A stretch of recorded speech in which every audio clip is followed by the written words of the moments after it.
What if I told you an army brought down a fortress with nothing but a shout?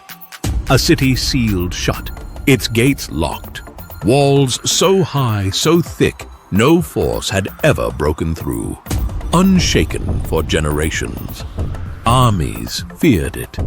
No one dared challenge it. But then came a nation with no weapons, no ladders, no catapults, just trumpets and silence. For 6 days they marched and said nothing. But then on the 7th day, what happened next would shake the world and echo for generations. This isn't just the story of a wall collapsing. This is the story of a promise fulfilled, a people led by faith, and a God who conquers without lifting a sword. This is the story of the fall of Jericho.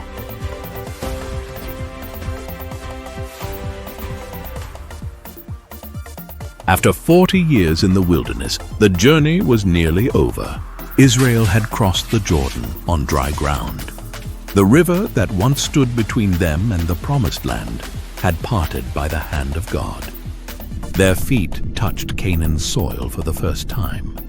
Joshua now led the people, a new leader for a new chapter. Behind him stood a nation shaped by manna, miracles, and mercy. Ahead of him loomed a city like no other, Jericho. Its walls towered above the plains, a mighty fortress city with high, impenetrable walls, gates locked, watchmen alert. No army had ever breached it. To Canaan, it was an unbreakable fortress. To Israel, it was the first test of promise. It stood as an intimidating obstacle on the path God had laid out for them, heavily guarded. Feared throughout the region, no one went out. No one came in. Jericho closed itself off, not because of Israel's weapons, but because of the God they served. But this battle would not be won with swords. It wouldn't be won with strength, because the war for Jericho belonged to the Lord. Before the people ever stepped foot into Canaan, Joshua had quietly sent 2 men ahead from their camp at Shittim to scout out the land, especially Jericho. The men crept through the darkened valleys and approached the great city quietly. As they entered Jericho, their path brought them to a modest house nestled into the city wall itself. The owner was Rahab, a woman known in Jericho, though not for noble reasons. She was a prostitute, living on the margins of society. But why Rahab? Why would God choose a prostitute, a woman so overlooked by society, to play a part in his plan as his instrument? Rahab was no ordinary woman. Though her profession placed her outside respectability, she had heard the stories. Stories of a God who split the Red Sea, who provided manna from heaven, and who conquered mighty kings like Sihon and Og on the east of the Jordan. Her heart was stirred with awe and reverence. She believed that this God was unlike any other. That night, when the king of Jericho got word that Israelite spies had entered the city, he sent men to Rahab's home, demanding she hand them over. Rahab faced a choice. She could betray the strangers and save herself, or protect them and risk everything. With a courageous heart, she hid the spies on her roof under stalks of flax, and claiming that the men had already fled, she sent the king's soldiers on a wild chase outside the city. When the danger had passed, she climbed to the roof under the moonlight and spoke to the men. I know that the Lord has given you this land. We are all afraid of you. Everyone in this country is living in terror, for we have heard how the Lord made a dry path for you through the Red Sea. We know what you did to Sihon and Og. The Lord your God is the supreme God of the heavens above and the earth below. She then made a bold request. Please swear to me by the Lord that you will be kind to me and my family when Jericho falls. The spies, moved by her faith, agreed. They gave her a simple sign, a scarlet cord to tie on her window. They said to her, "Hang this cord on the window facing the outside wall. and gather your family inside your home. When the Lord delivers Jericho, no harm will come to you." With that, Rahab helped them escape, lowering them down through a rope outside her window. The men fled into the hills, hiding for 3 days as Jericho remained sealed tight. Then they returned to Joshua with one message: "The Lord has truly given all this land into your hands." Now, as the Israelites stood on the other side of the Jordan, that old report from the spies echoed in Joshua's mind. Encouraged by their words, he began to prepare the people for battle. But what came next was not a traditional military strategy. There would be no ladders, no battering rams, no siege towers. Instead, God gave Joshua a most unusual instruction. March around the city once every day for 6 days. Have 7 priests carry trumpets of ram's horns in front of the ark. On the 7th day, march around the city 7 times, and then blow the trumpets. When you hear a long blast, have all the people shout with a mighty shout. Then the walls of the city will collapse. It sounded absurd, childlike even. But Joshua knew God's ways were higher than man's understanding. So he gathered the people and shared the plan. By the way, if you find any of these videos interesting, meaningful, or enjoyable, please consider subscribing. These take a long time to make, and it really helps out. And if you love what we're doing and want to go a step further, you can now become a channel member. Your support helps us reach more people with God's Word through powerful animation. Just click join and be part of the mission. On the first day, the people of Israel assembled in quiet obedience and determination. Under the watchful eyes of Jericho's guards, they marched in perfect formation around the city's walls. At their forefront, 7 priests carried the Ark of the Covenant, the sacred symbol of God's presence among them. As the procession advanced, the only sound to pierce the heavy silence was the deep, haunting blast of 7 ram's horns, echoing like a divine call through the air. The guards peered from the city walls, puzzled by the strange procession. By the 2nd and 3rd days, the soldiers on the walls began to sneer and mock. "Is this some childish ritual? No attack, no fight. What trick is this?" But by the 5th and 6th days, laughter turned to unease. The endless circling, the silence except for the horns. It was no ordinary battle. The mood in Jericho changed. Markets emptied. Windows closed.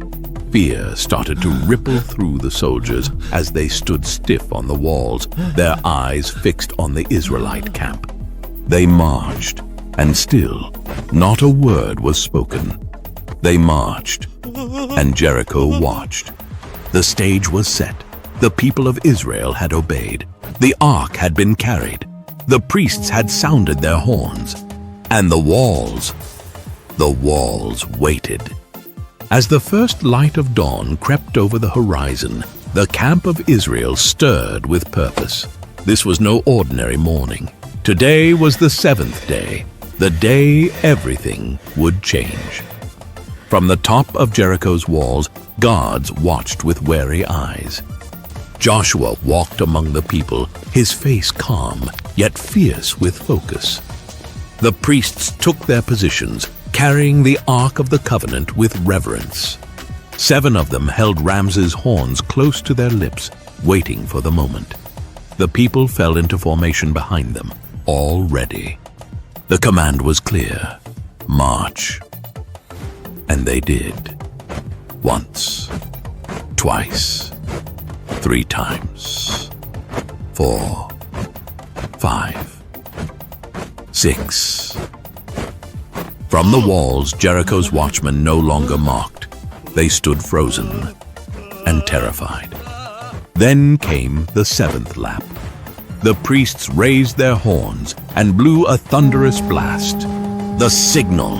Joshua turned to the people, his voice rising above the echoes of the horns. "Shout, for the Lord has given you the city." And in that moment, they did. From thousands of Israelite voices came a roar unlike anything the city had ever heard. A holy battle cry, full of faith, fury, and fire. The earth seemed to tremble beneath their feet. The sound cracked through the air like a storm over the mountains. And then it happened. A groan, a rumble, a crack. The ground beneath Jericho shifted. The mighty walls, those thick towering walls built to keep enemies out, buckled inward, as though pressed by the weight of the heavens. Stones burst like splinters, foundations collapsed, watchtowers crumbled into heaps of dust. Screams echoed from within the city. In seconds, Jericho's unbreakable defense became nothing more than rubble. Israel's warriors rushed in. The city, now exposed, fell quickly. But one house, one section of the wall, remained intact. The home of Rahab. Surrounded by her family, her parents, her siblings, even distant relatives, she held her breath. She had obeyed, she had believed, and now she could only trust. Then, two figures rushed in. It was them, the same spies she had once hidden under flax on her rooftop. Now they had come to keep their word. "Rahab," they called, "come quickly, come!" Just as they had sworn, the spies led Rahab and her family out of the city before the destruction was complete. Rahab and her family were brought outside the camp of Israel for purification. But her story didn't end there. She wasn't just spared, she was welcomed, adopted, brought into the people of God. Her past no longer defined her. Her faith did. The rest of the city was burned, and everything in it, except for the silver, gold, bronze, and iron, was set apart for the Lord's treasury, because this victory belonged to God alone. As the smoke rose over the ruins, Joshua turned to the people and pronounced a curse upon the ruins of Jericho. "Cursed is the man who tries to rebuild this city. At the cost of his firstborn, he will lay its foundation. At the cost of his youngest, he will set up its gates." The victory at Jericho was more than just a military win. It was a spiritual triumph. It signaled to all of Canaan that the God of Israel was with his people. Word spread like wildfire. Kingdoms trembled. Kings began to form coalitions, fearing the approach of Joshua and his God-led army. But for Israel, the fall of Jericho was a test of obedience. Had they tried to take the city by their own methods, they would have failed. But because they obeyed, even when it made no sense, they saw God move in power. For Rahab, it was a new beginning. She was no longer Rahab the prostitute, but Rahab the faithful, grafted into the nation of Israel. She would go on to marry a man named Salmon from the tribe of Judah, and together they would have a son named Boaz, the same Boaz who would one day marry Ruth. From them came Obed, the father of Jesse, who was the father of King David. And generations later, Jesus, the Messiah. Yes, think about it. Rahab, a pagan prostitute from a condemned city, became a direct ancestor of the King of Kings. Why? Because she believed, because she acted on that belief, because she hid the spies, hung the scarlet cord, and entrusted her life to the God of Israel. The story of Jericho is more than just a chapter from ancient history. It's a mirror reflecting the power of God, his unchanging faithfulness, and his quiet call to trust him even when we don't fully understand. God's instructions to Joshua and the Israelites seemed strange. Marching silently around a city instead of charging it with swords, shouting only when told. It didn't make sense by human logic, but their obedience, even when it seemed foolish, unlocked God's miraculous power. In many ways, our lives are like that today. How often do we face moments where God's plans don't add up, where the path seems unclear and our faith is tested? Sometimes he asks us to move forward, step by step, without seeing the full picture. In those moments, obedience isn't easy. It often feels risky, even scary. But just as with Israel, obedience is the doorway to miracles. The Israelites did not conquer Jericho by their strength or clever strategy. They won by the hand of God. Our victories in life over guilt, brokenness, addiction, loneliness, injustice, temptation, and many more are not won by might or power, but by the Spirit of the living God working in and through us. And then there is Rahab. Rahab's story shines a light on a truth that can change everything. No one is beyond God's reach. No past is too dark. No mistake too great. Rahab was a woman with a complicated past, living on the edge of society, yet her faith saved her. And not only saved her, but made her part of God's plan for redemption. She became an ancestor of the Savior himself. Her story whispers hope to anyone who feels unworthy or forgotten, that God sees beyond who we were and calls us into who we can become. So, what walls are standing in your life today? Fear? Doubt? Past mistakes? Like Jericho's walls, they seem unbreakable. But when faith meets obedience, when you trust God beyond what you can see, those walls begin to fall. When God leads, victory comes. Trust Him beyond your understanding and watch what He will do. If you haven't subscribed yet, please don't forget to do so. It really helps us continue providing you with amazing videos like this.